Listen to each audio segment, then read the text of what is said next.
Hey guys, Chris King here, and we're doing some recordings on our Zooms so that we can give people a chance to get to know folks that work for us and that are on the team. And today I have the distinct honor, not just the pleasure, the honor of introducing Allie Davis, LADC/MH, who has been working for us for quite a while. Allie, welcome to our video. Why, thank you. I'm glad to be here. It's a big deal. I get it.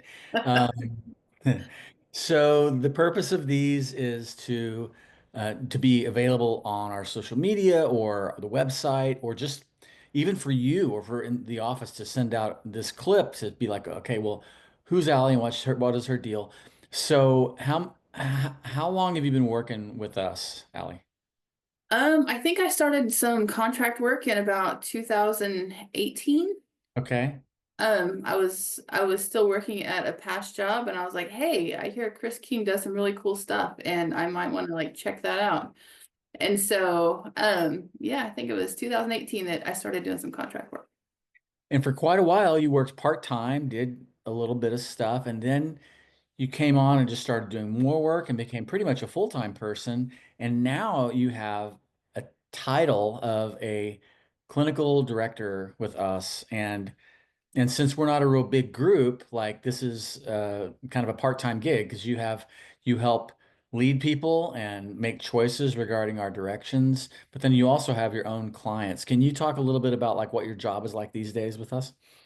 Um, I feel like I'm a bit of a Renaissance woman when it comes to working for this agency because there's so many moving parts that it can be challenging at times, but also amazingly rewarding to be able to, lead this amazing group of people and um I don't know, I say lead, but really when we're all headed in the same direction, it's Yeah, not right.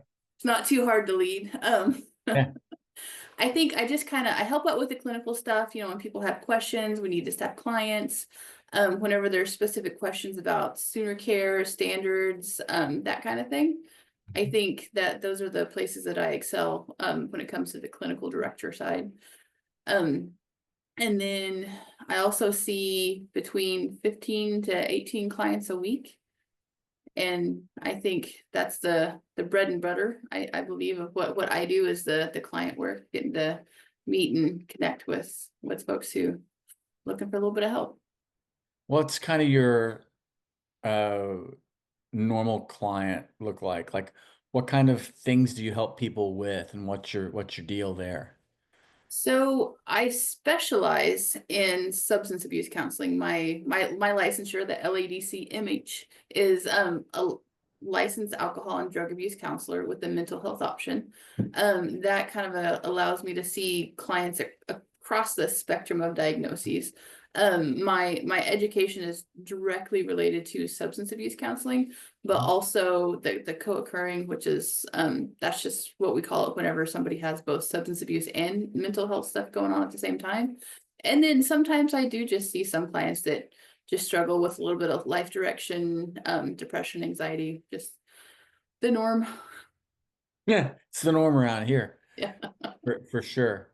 Um, let's talk a little bit about what, and you can get you can get as personal as you want, or you can be like, you can kind of gauge that because this will be out there forever.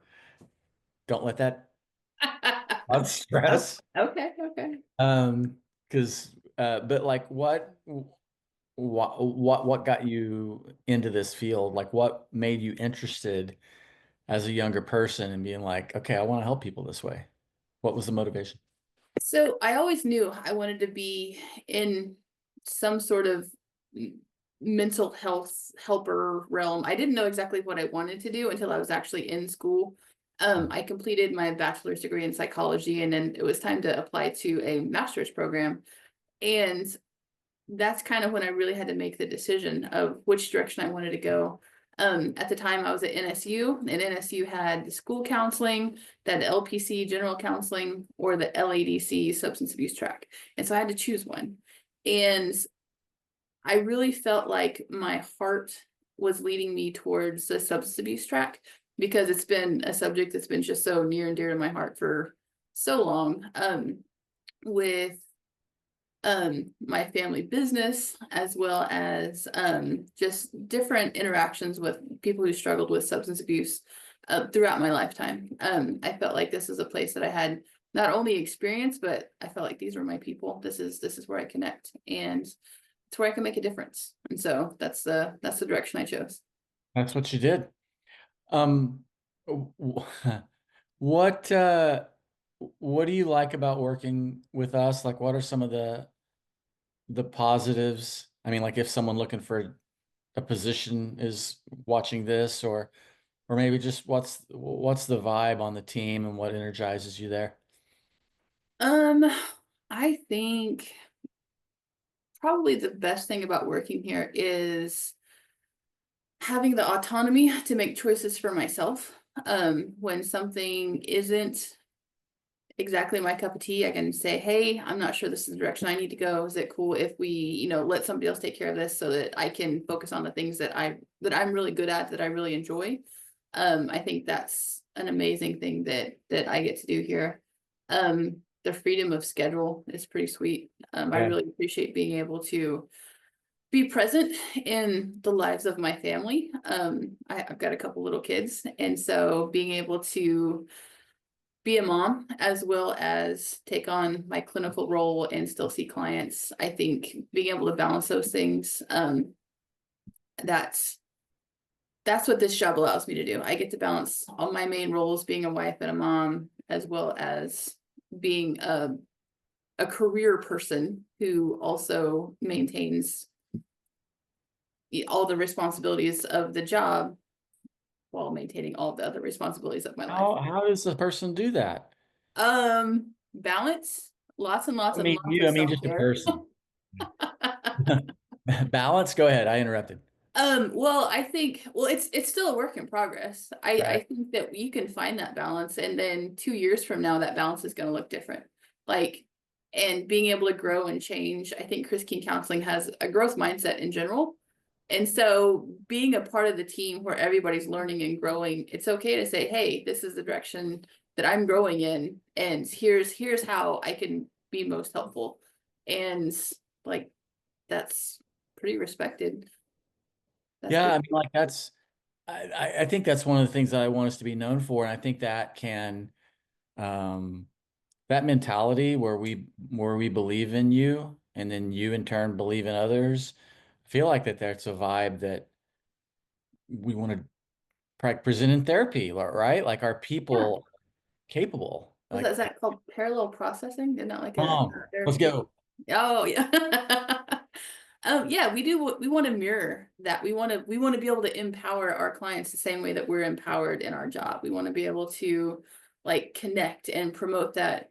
What's that? Re- so that we can provide healing and growth through relational mental health, right? Mission statement. Wait, it's on the wall. Yeah, yeah, just check that out. Right. Yeah. But no, I mean, even though I did have to glance at it to like get the wording right, it's the concept is real. Like we are about connecting. And I think that's super important, not just with our clients, but also like as a team. Yeah, that's huge. That's huge.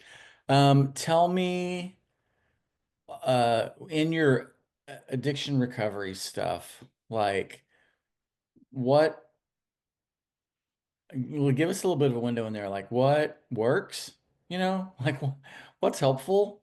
Um, what advice do you have to people maybe that are out there and they have family members that are struggling with substances and stuff like that? And by the way, I just want to say this for the record. Allie didn't know I was going to ask any of these questions, nor did I. It's all a surprise. There you go. Um, I don't give advice very often. I think kind of understanding where the client's at, meeting them where they are, that's the most important thing. Recognizing that what you expect out of something is probably not going to happen, but what they're willing to give you is it's a gift that you get to choose whether you accept it or not. And so if somebody's willing to come in and say, hey, I need help, here's where I'm at, and here's where I want to be, Like that's a huge gift. That's a huge, I mean, I'm appreciative and I feel, oh, what's the right word? I feel blessed to be able to help that person discover where they are, where they want to be, and then help them find the right path to get to where they want to be. I think with, especially with substance abuse, it's super important to recognize that recovery is not a linear process. It's not a, here's where I am, here's where I'm going to be, and it's going to be great and all roses. Um, and really that's how it is in life. Like every journey's got bends in the road, forks in the road. You have to decide, how you're going to help support this person get to where they want to be.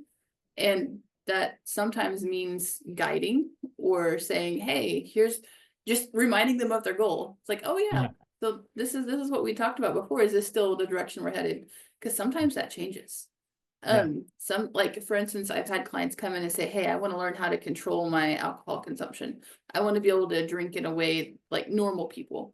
Um, Whatever that is. and yeah, I hear that all the time. I want to be able to drink like normal people. I'm like, oh, okay. They want to be able to control their own drinking. So we get to a point where that's the goal. We write it down. We're very specific about how much, when, how often, like very specific. And then we kind of look over time, like, is this possible? Are we meeting this goal? What's stopping us? What are the barriers? And from that point, we decide, is this the goal that we're going to stick with, or do we need to change it a little bit? Because changing that goal is allowing yourself to have that growth mindset and be focused on the big picture rather than this one goal we made 6 months ago. Yeah, right. That may not be the direction that we're headed now. So if somebody's able to make progress towards that original goal, we're in a direction. And if we can continue on that direction, we're going to get really close to what their goal was. Yeah. Um, Sometimes people are like direct line, this is exactly where I want to be, and they're able to make that. But most often there's a couple zigzags across the court here. And then they Yeah. just Yeah. like, okay, no, this is the actual goal I want. This is more realistic for me, and this is what I like. So over time of working together, those things will shift, not necessarily maybe due to commitment level or various sorts of issues. There's all kinds of things that can adjust your goal. But like what I'm hearing you say is a lot of times people get more clarity through the time spent doing these things about what they want or where is a good place to go as well. And so a lot of Absolutely. adjustment comes from their own clarity. Is that fair?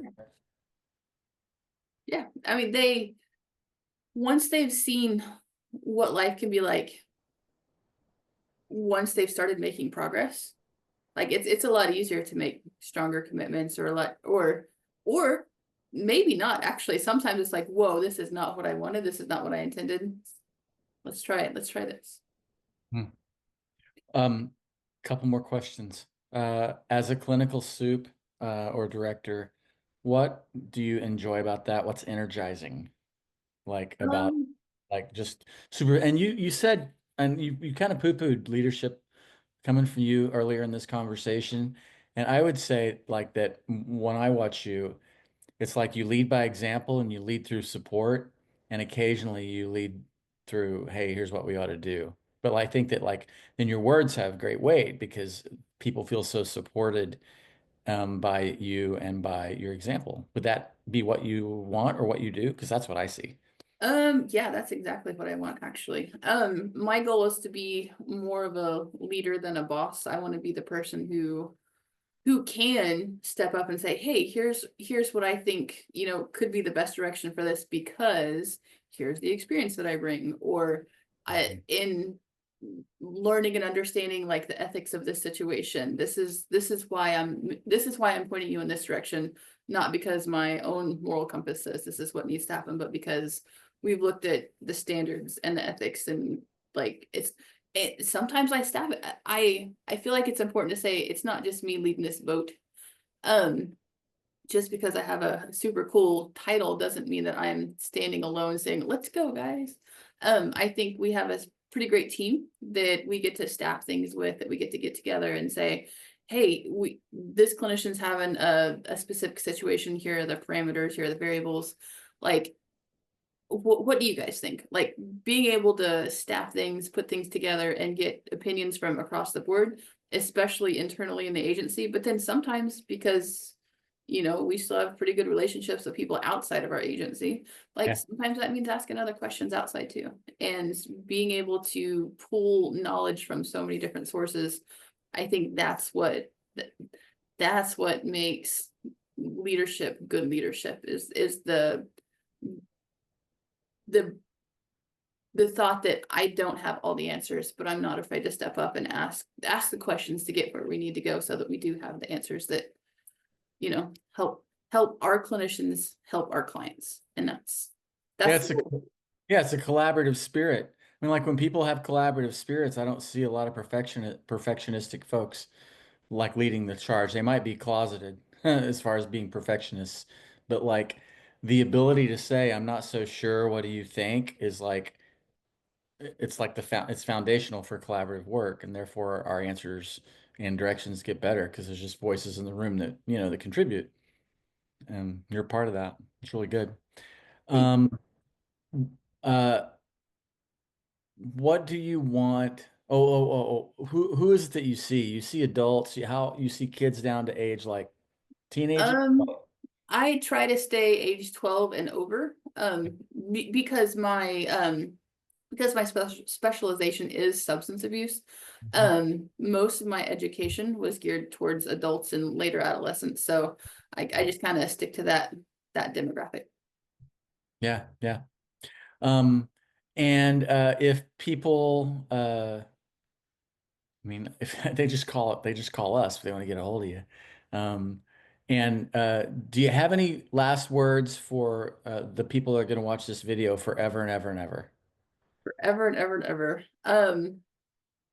Goodness. I sure don't. That just made it so real in this moment. It's like, oh, this is gonna live on in infamy on the internet. And yeah. So I have Infamy. no words. Thank you. Yeah. Well, that's how we'll tag it on YouTube. Will be infamous video of therapist Allie Davis. Perfect. You do an awesome job. I'm super appreciative that you're with us. And folks out there who are watching and listening to this, like if there's a substance abuse issue, also you're awesome in working with young adults and just life direction stuff. Um, you and you don't do couples, it's all individual work generally, right?